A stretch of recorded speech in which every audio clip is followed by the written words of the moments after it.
Salut, je m'appelle Léander. J'ai fait une bande dessinée avec les éditions Ritz qui fait 220 pages. Elle s'appelle Salive et je vais vous la présenter.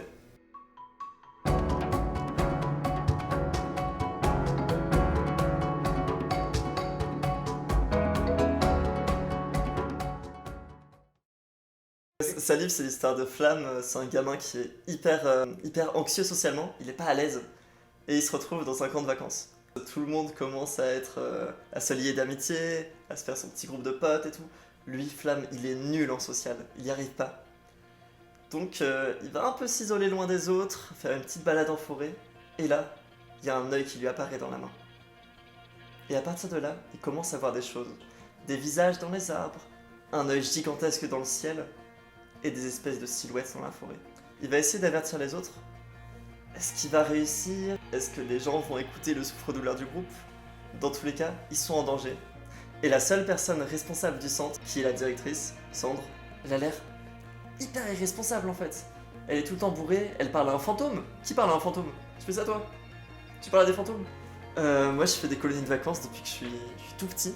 Et ça a toujours été un cadre que j'ai trouvé incroyable. Parce que c'est comme le seul moment de l'année où t'es loin de tes parents, t'es loin de tes repères, t'es enfermé avec plein d'autres adolescents, ça peut très bien se passer, et ça peut très mal se passer aussi. Mais dans tous les cas, c'est hyper intense humainement de se retrouver 2 semaines, 3 semaines avec que des gens de ton âge.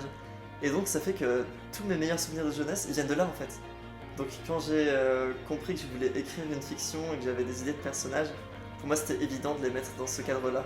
Et puis aussi en tant que huis clos, je trouve ça génial.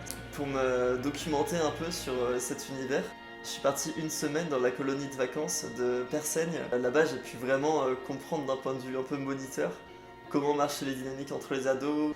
Et puis il y a aussi eu des expériences qui moi-même m'ont permis de me mettre dans la peau des personnages. Il y a un moment je me suis perdu pendant 3 heures dans une forêt au milieu de la nuit, c'était terrifiant. J'ai vécu Salive. Salive, ça parle des peurs de l'adolescence. En particulier de la peur de la solitude, mais aussi de la peur de l'autre, qui est symbolisée par cette espèce d'œil gigantesque qui se retrouve dans le ciel. Avec les éditions Ritz, on débute là-dedans. Je suis un jeune auteur, c'est mon premier album de fiction. Les éditions Ritz, c'est leur première bande dessinée.